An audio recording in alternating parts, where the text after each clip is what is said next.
내가 이렇게 젤리를 먹고 있는 것, 내가 종이를 찍는 것, 이런 것들. 내가 사이버 대학에 처음 문을 두드린 것은 지난해 가을 학기였다. 우리 또래가 100세까지 산다는 요즘은 자녀들의 독립을 준비한과 동시에 부모들 또한 제2의 직업을 준비하는 추세라는데 나는 제2의 직업은 물론 노후 준비도 하지 못했다. 자신의 미래에 대한 계획이 순조롭게 세워진 꼰대들도 많겠지만 난 아직도 이랬다 저랬다 하고 있다. 그 와중에 주변에서 재테크를 하고 있다는 이야기를 들으면 마음은 또 조급해지고 내가 어떤 일로 앞으로를 보람있게 보낼까를 고민할 게 아니라 조금이라도 쉽고 빠르게 돈을 벌 수 있는 그 무언가를 찾아서 그쪽에 붙어야 하나 하는 갈등이 시작되곤 한다. 청년들의 방황도 이해가 되지만 정신적, 신체적으로 내리막길에 접어든 나 같은 꼰대의 방황과 막막함도 만만치 않다.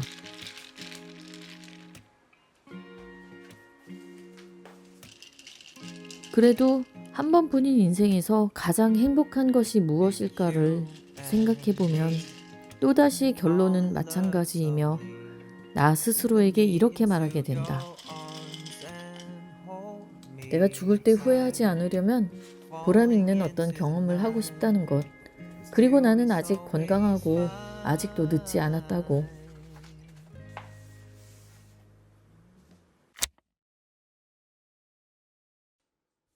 그래서 나는 지난해 가을 학기에 당시에 내가 하고 싶다고 생각했던 일에 조금 더 가까이 다가가기 위해 사이버 대학의 문을 두드렸었다. 입학 시험으로는 20문제 정도의 간단한 시험을 본다. 누구나 풀 수 있는 쉬운 문제일 거라고 예상해서 정신없는 와중에 빨리 접수해버리려고 응시했는데 역시 떨어졌다. 사이버대 시험 문제는 생각처럼 대충 풀 수 있는 문제는 아니었다. 그렇다고 많이 어려운 건 아니지만 급히 끝낼 수 있을 정도는 결코 아니다. 더구나 내가 지원했던 학과의 가을 학기 충원 인원은 겨우 1명. 두 번째 시도는 모집 인원이 많은 봄 학기였다. 많은 신입생과 편입생이 함께 새 학기를 시작하는 봄 학기에는 OT, MT, 동아리 활동이 있어서 과 사람들과 친해질 기회가 많았고 단톡방에서도 대화를 주고받을 수 있었고 마음만 먹으면 자연스럽게 교수님이나 과 사람들하고 어울릴 수 있는 분위기였다. 나는 너무 쉬어서 높은 포도나무의 포도를 먹고 싶지 않다는 여우처럼 차라리 지난 가을 학기에 떨어지길 잘했다고 생각했다.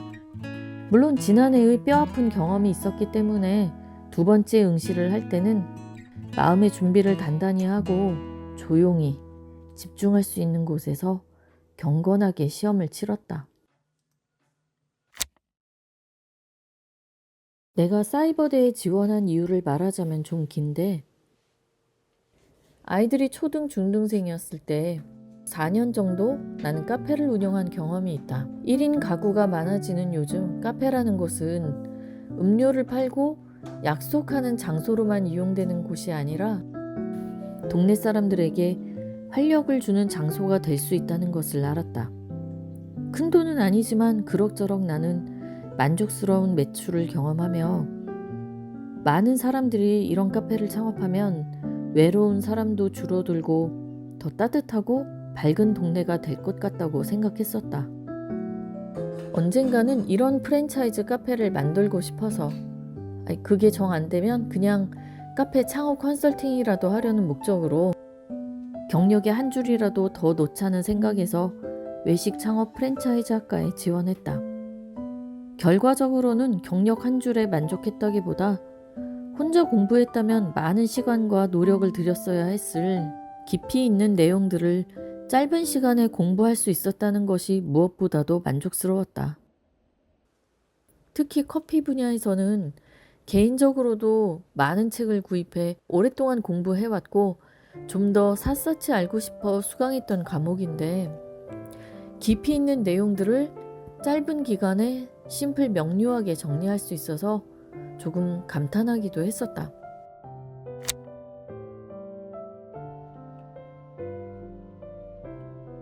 수업은 단순한 강의 수업만 있는 것이 아니라 외부 취재 영상, 실습 영상, 외부 강사를 초청하기도 하면서 현장감을 느낄 수 있는 다양한 시도를 한 강의들도 많았다. 그리고 교수님은 학생들과의 소통을 위해 성적에는 반영되지 않는 온라인 실시간 수업을 자주 진행하는데 나도 몇 번 참여한 일이 있다. 이때 해외에서 수업을 듣는 학생도 있다는 것을 알게 되었다. 온라인상에서의 소통은 부담이 없어서 교수님과 자주 소통할 수 있었다.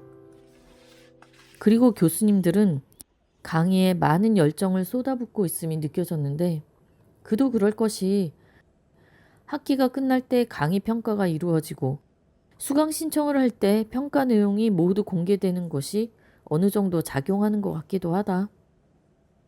오래전에 친구에게서 사이버대 강의가 별로라는 말을 들은 적이 있었는데 나는 운이 좋았는지 모르겠지만 대부분의 강의는 매우 흥미로웠다. 강의는 대부분 훌륭했지만 갑작스럽게 강의를 듣고 과제를 내는 일상이 나에게 더해지니 정신이 없었다. 2주일 주어지는 강의 시청 기간 내에 강의를 듣지 못해서 감점이 된 과목도 있었고 중간고사 대체 리포트를 기한이 지나 제출하는 바람에 100점 만점이 아닌 80점 만점으로 평가된 과목도 2과목이나 된다. 토론 게시판이나 댓글에 글을 남기는 것이 점수에 반영되기도 했는데 그것도 기한을 넘기는 바람에 또 감점. 처음 사이버대학의 문을 두드릴 땐 동네 친구 같은 카페를 프랜차이즈로 만들고 싶다는 막연한 꿈을 꾸고 있었다. 그런데 공부를 해보니 프랜차이즈 브랜드를 만든다는 게 막중한 책임감이 따르고 또 그 과정 또한 쉽지 않다는 것을 알게 되었다. 탁과 전공 수업으로 신청했던 과목은 유튜브 학과의 1인 미디어 글쓰기라는 과목이었다.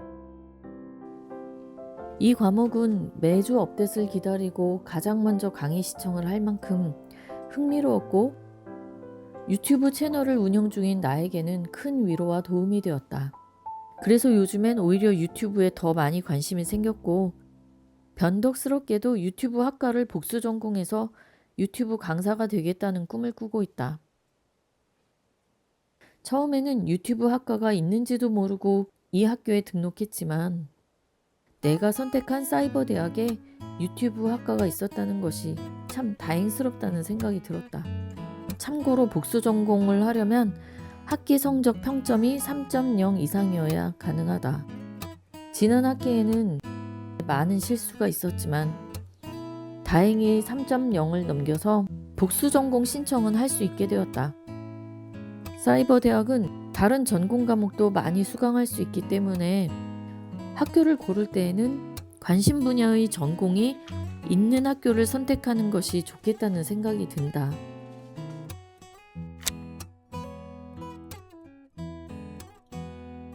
대딩 고딩 아들을 뒷바라지하고 있는 입장이기 때문에 나의 등록금이 부담이 되기는 했었다.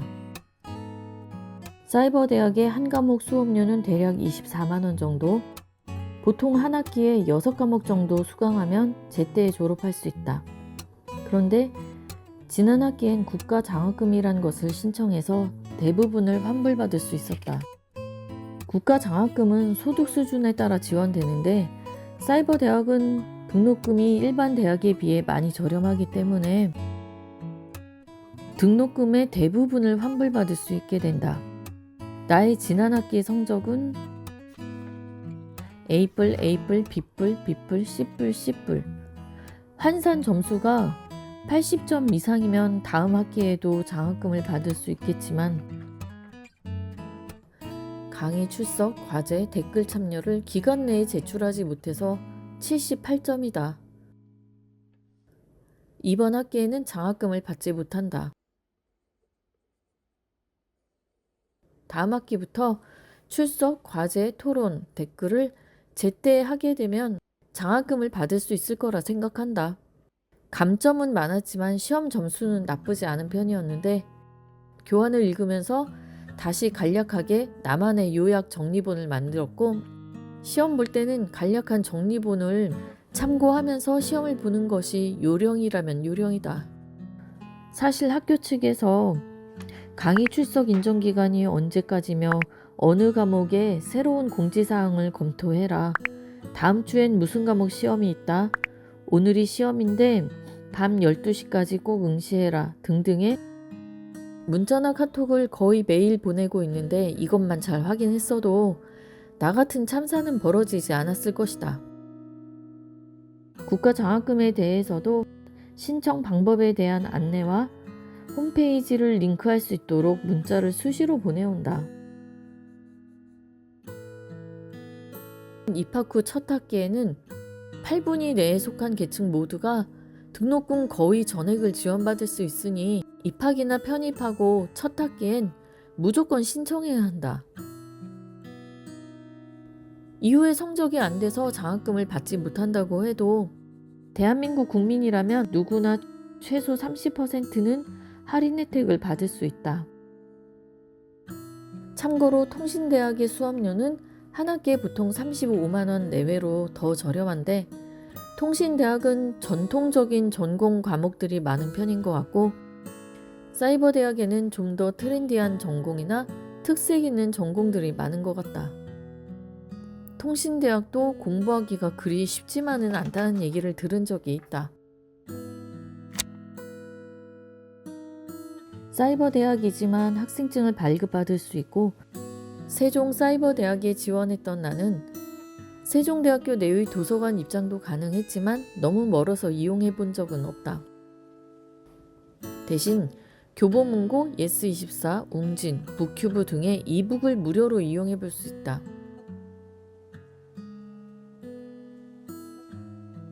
사이버대학의 홈피에서 각 과목 페이지에 들어가면 교수님이 한 학기 수업 내용을 잘 정리한 교환을 올려놓는다.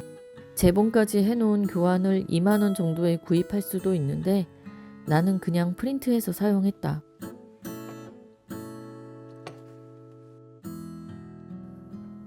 교환은 가지고 활용해야 할 중요한 자료라고 생각했는데 학기가 끝나고 나니 판매하거나 나눔하는 학생도 많아서 의아하긴 했다.